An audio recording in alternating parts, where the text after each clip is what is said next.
Oh, sorry. I was enjoying my little Track 7 Panic IPA, excellent brewery up here in California. But welcome to another Norcal Malibraux Ramblings number 3.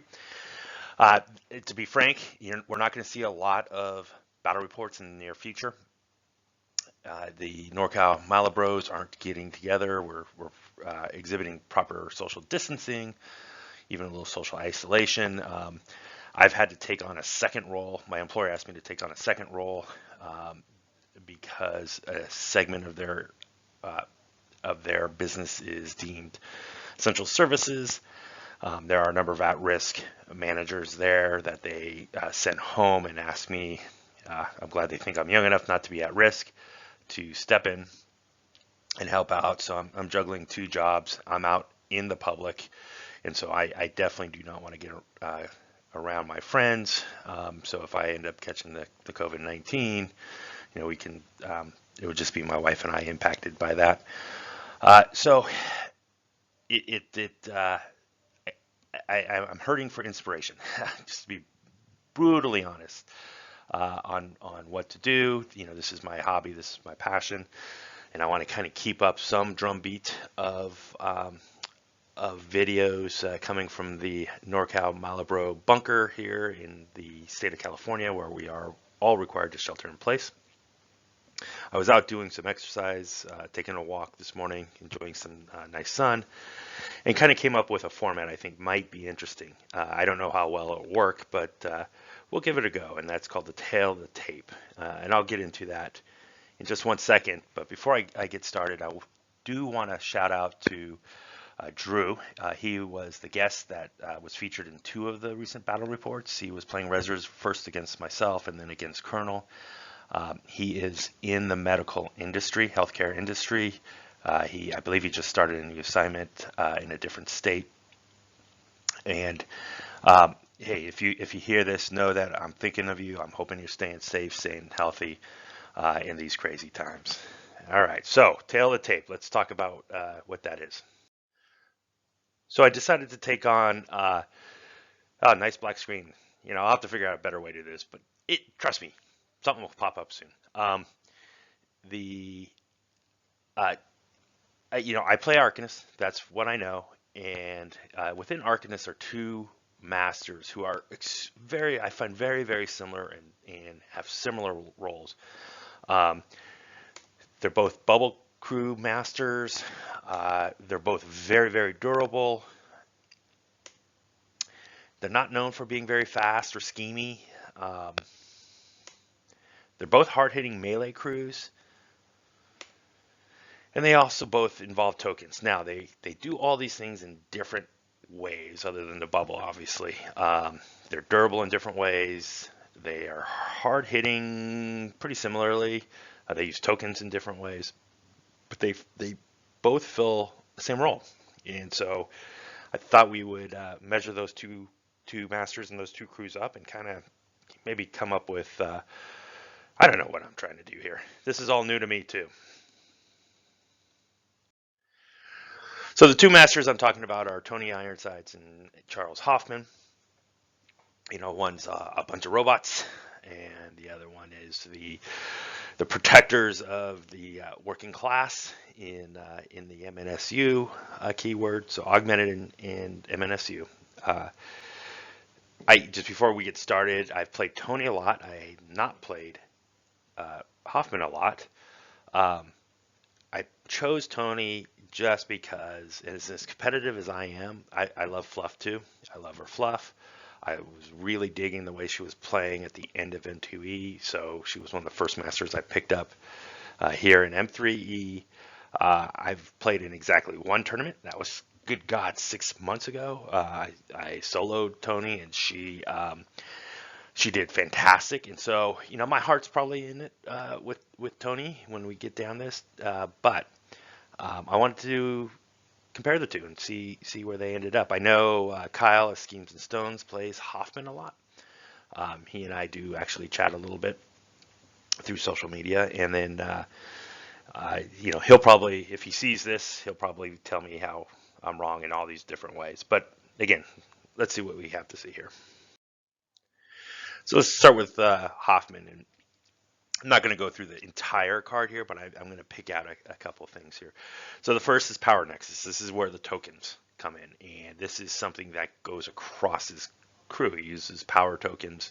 He hands them out. His crew can get them in various different ways, and I think almost there are a couple models that can use them in different ways, but all of them pretty much can use them to either get a positive on a duel or a suit of their choice.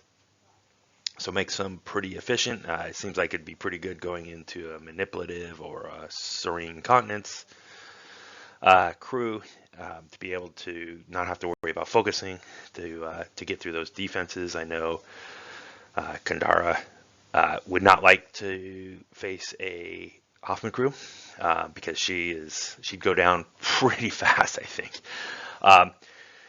So that's why he's a bubble crew. You know, he hands it out everywhere.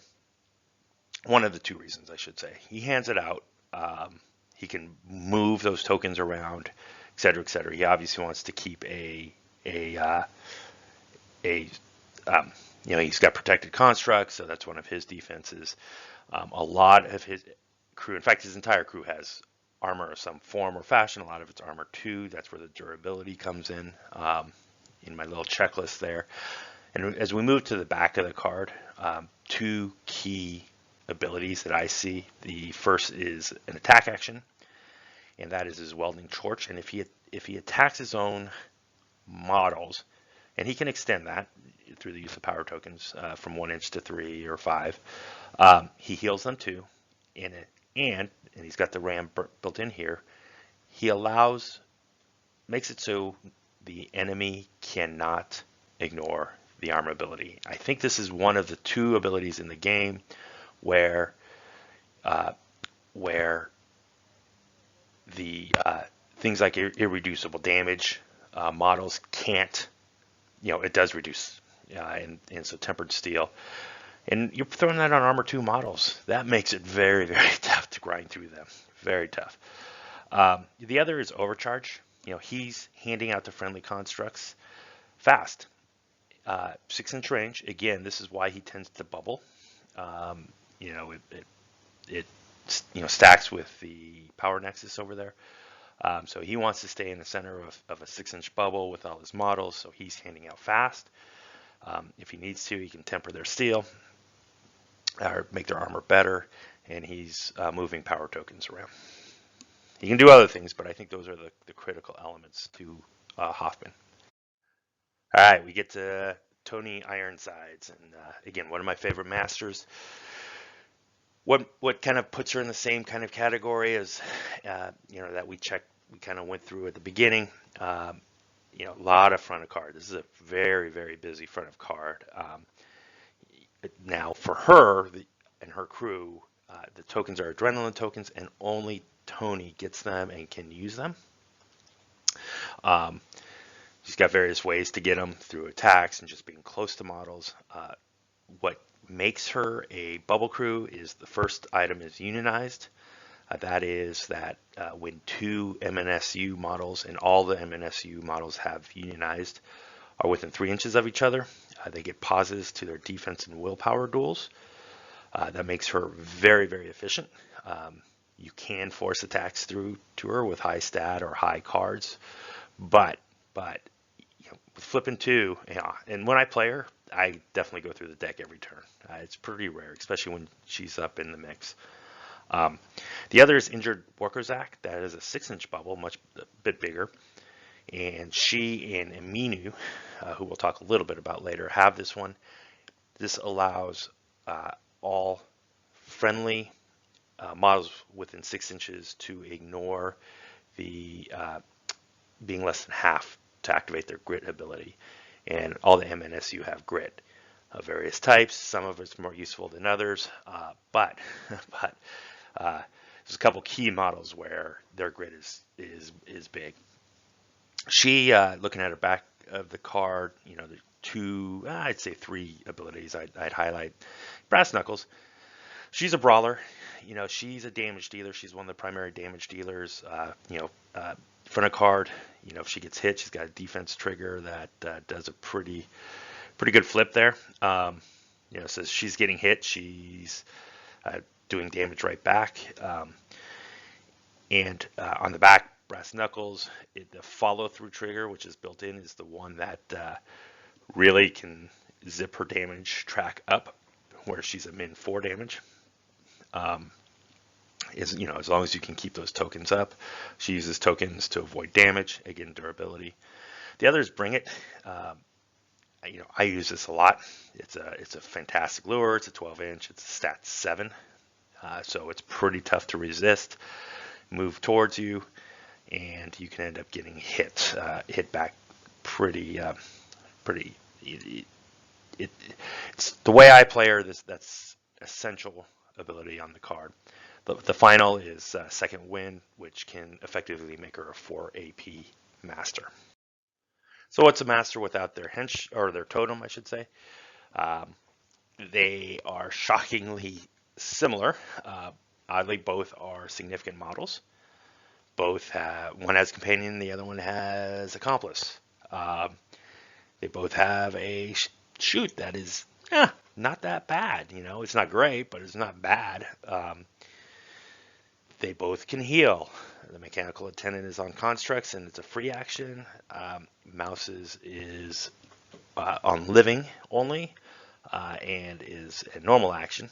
They both have their pluses and minuses, but I take a look and it's like, even their totems are pretty similar. The way they play and their totems are extremely similar. So I wanted to take a quick look at their keyword crews. Let's go ahead and start with Hoffman. A pretty big pool to hire from. You've got the 5 Arcanist models, and I believe that's 7 guild models. The first word I think of when I look at this list is armor. And I believe all those guild other than the Watcher are armor 2. While their defenses and willpowers tend to be average to substandard, this crew can take a hit. That's a core part of their durability. We jump into Tony, much shallower pool. As we look at her, Howard and the Union Steamfitter are also in Hoffman's pool. And then you look at the captain, who's actually a versatile model. Obviously most efficient in Tony's crew, but can be hired by Hoffman at no penalty if need be. Both crews have a ranged damage dealer and Melissa and the gunsmith. I do think the support models for Tony are stronger, and Aminu and Steamfitters for both. But Fitzsimmons, who's a great model, take a look at him if you're considering Tony. That said, I think Hoffman, just the depth of Hoffman's pool gives him a bit of an advantage. The Watcher, that's 4 soul stones for a flying 7 move minion. Something just to race up the side of the board. He's 4 stones. He'll go down pretty quickly if he's attacked, but just highly mobile. And Tony doesn't have any scheme runners. The Union Miner brings a lot to certain schemes with his false claim. He also goes down if you look at him a little too hard, but outside of placing him into those schemes, I wouldn't take him. When you have a scheme pool that fits the Union Miner, he's good. He's so good. But he's very limited in that regard.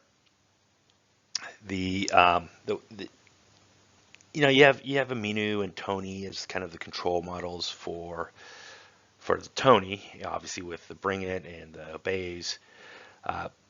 Hoffman's interesting in that a lot of his models have these little like pull and drag triggers and a push trigger there and a move trigger there, just sprinkled all over the place. And so while Tony and Amina I think are more dependable control models, it's concentrated in 2 models, versus spread out across the Hoffman crew.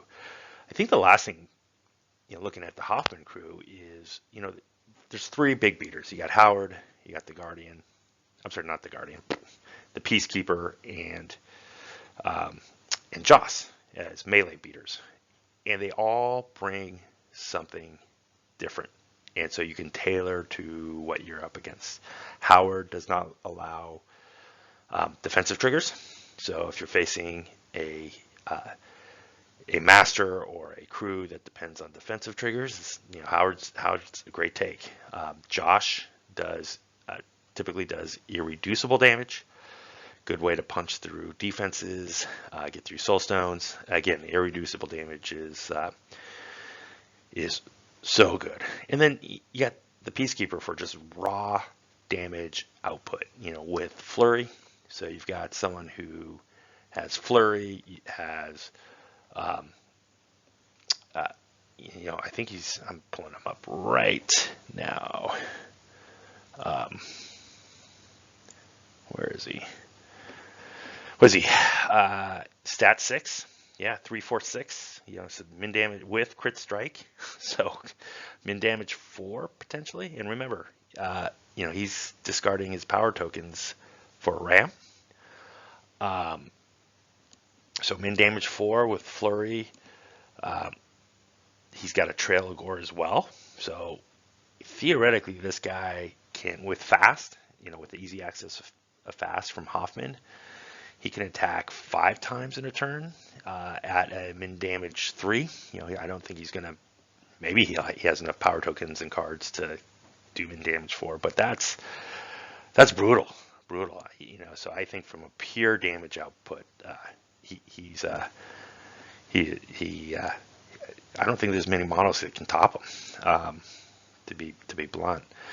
So I think a lot more flexibility in the Hoffman crew. The last thing I would point out that in Arcanist, the versatile models, 7 of those models are constructs, and even with the nurse, they are typically the ones you'll see. The mechanical rider is a construct. The swarms are constructs. The soulstone miners are constructs. The arcane effigy and emissary are constructs. And they, Hoffman does well with constructs. Can give them all off fast. It can heal them. Can make their armor harder to get through. So everything it does with its keyword, it can do with these 7 versatile models. It just, his pull is outstanding. So there was one big damage dealer beater in common between the two. So I figured, let's take a quick, not necessarily a quick look at the model, but how each crew spins this guy up to make him better than just his base card. When we look at Hoffman, Hoffman, just 1 AP, fast. I think it's a pretty low card needed. You've got, now with that said, so he's easy 3 AP model. His Trail of Gore does require an enemy scheme marker. That's pretty important. And so unless your opponent was kind enough, now it's great marker clearance as well within 3 inches and get a walk or an attack.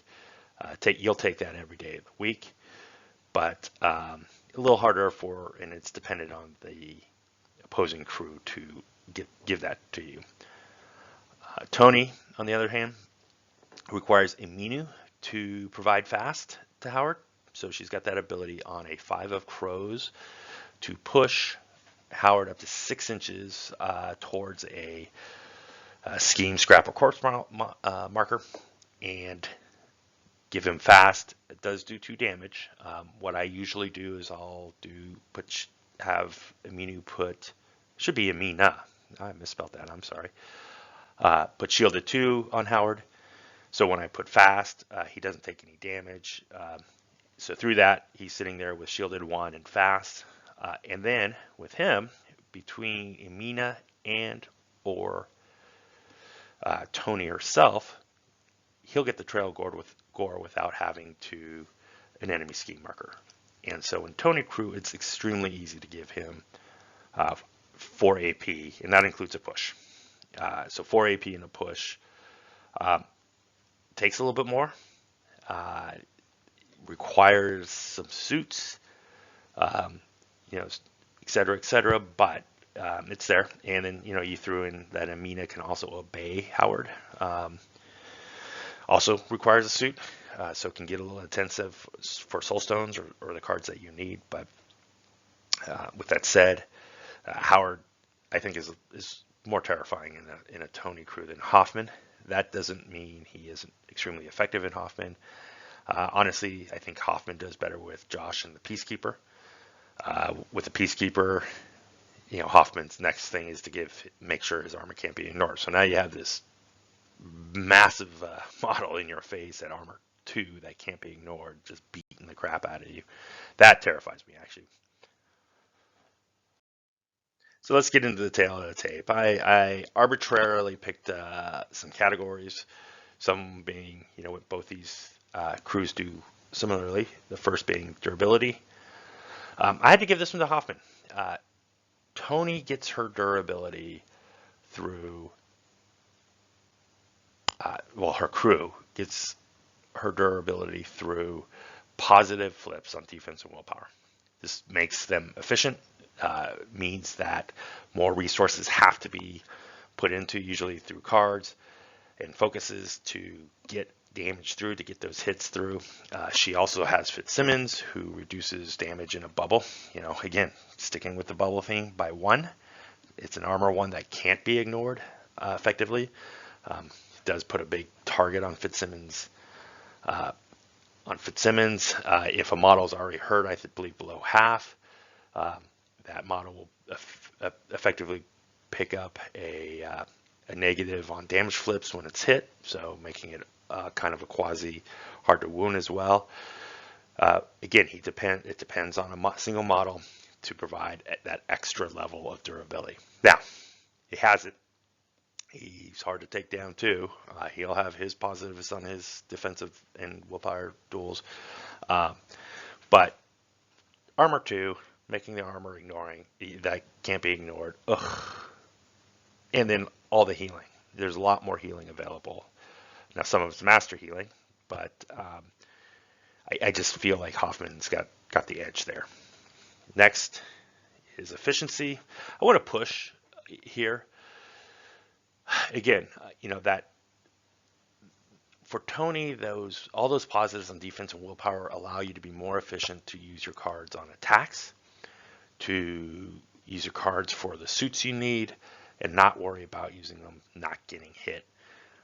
With Hoffman, now you can use the power tokens the same way. You can take a positive flip on defense or a willpower duel. But I think you're better off using those power tokens on the offense. Whether grabbing a suit, again, this is where his efficiency comes. You've got these power tokens that you can get the suit you want, or get a positive when needed. So, I think they're both pretty efficient crews, and so I put it a push there. Control, I went with Ironsides here. Yeah, like I said, all these pushes and pulls are great, and you can get the triggers you need by expending a power token to do them, and they're kind of spread out amongst the crew, so you can't, that control doesn't go away. But Ironsides is oppressive.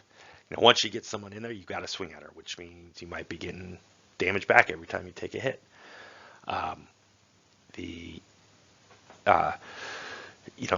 Amina, obeys are good. There's no ifs, ands, or buts, but obeys are good.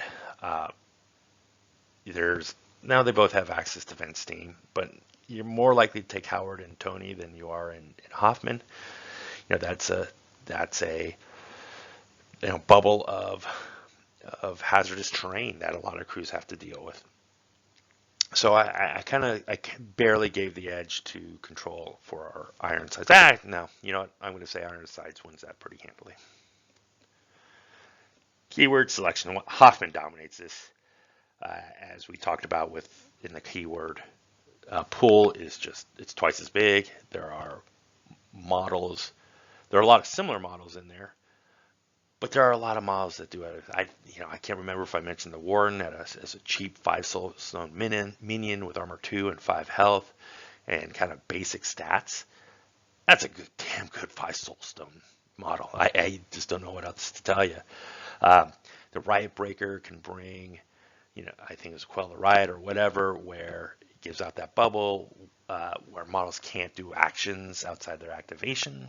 So it's a counter to Bay models. There's flexibility in there, and as I said, he ties into the Arcanist versatile pull really well. So that's clear-cut Hoffman in my mind. Maneuverability, push.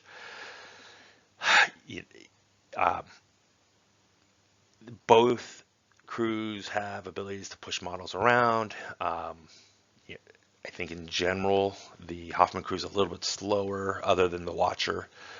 I think everything's about 5 for. I don't think there's anything faster than a 5 in the Tony crew, but there's nothing slower than a 5 other than Mouse.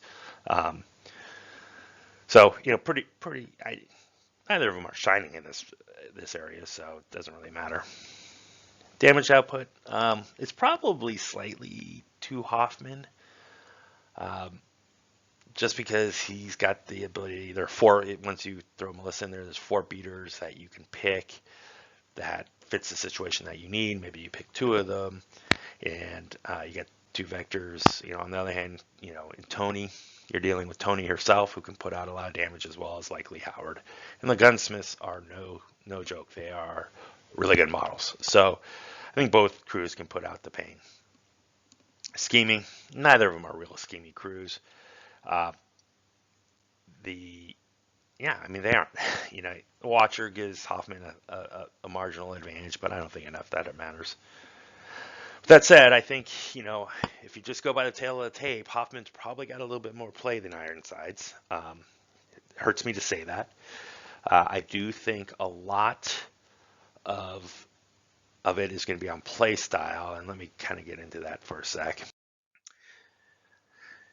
When I talk play style, I view Hoffman crew as a mountain, an avalanche coming off of a mountain, just rolling at you.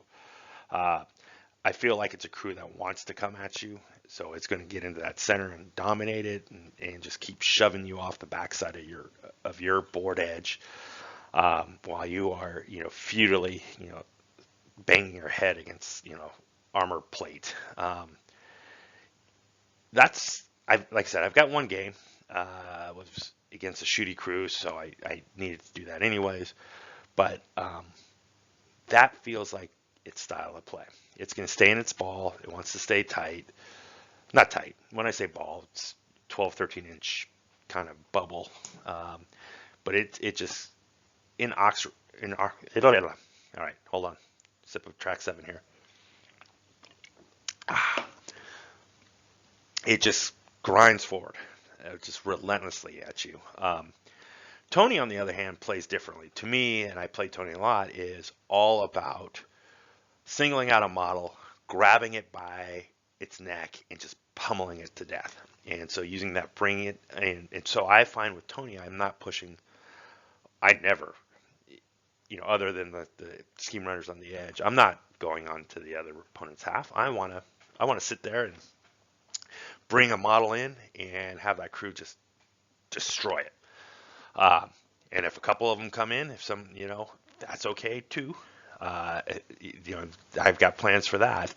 But she is a barroom brawler, and she just wants to get inside your reach, grab you, and just punch you, kick you, knee you in the balls, give you an elbow, whatever it takes to bring you down. So she kind of the funny thing is while she's probably a little bit more maneuverable, her crew is than Hoffman's, she doesn't use it as much. I feel like it's not as important to her gameplay. If Hoffman was a faster crew, oh boy, that'd be pretty scary. So then you start thinking about the 4 strats. I'm not going to go into schemes. I feel like Tony's got a little bit better play in recover evidence. You're bringing that you're bringing that one model in that's running around with a recover evidence marker, and pummeling it, killing it, drops it right there in the middle of the crew. You can go ahead and pick it up. Lures are pretty big. That's not to say, there's some drag-ins with the Peacekeeper and so on, but Hoffman can play that just as well. I think I would prefer Tony into that. Now, Public Enemies, I think I would probably lean towards Hoffman into that one. Just durability. You can get some 5-point effective models that don't give up a lot of Public Enemy points as well. He's got some big models, but those big models are really, really, really, really tough. Really tough. So I would go with Hoffman into Public. The other two are a little tougher. Ley lines, just because I think obeys and pushes are important, and lures are really important. I'd lean towards Tony into ley lines over Hoffman. Now, I probably wouldn't take either of them. Honestly, I'd take a different master. But if push comes to shove, and those are my two options, I'd lean towards Tony, and just kind of have my ball move from one ley line to another while trying to lure models in and pummel them to death. And then this, symbols. I don't know. Again, that Bring It is pretty good to play defense and denial and defend your symbols.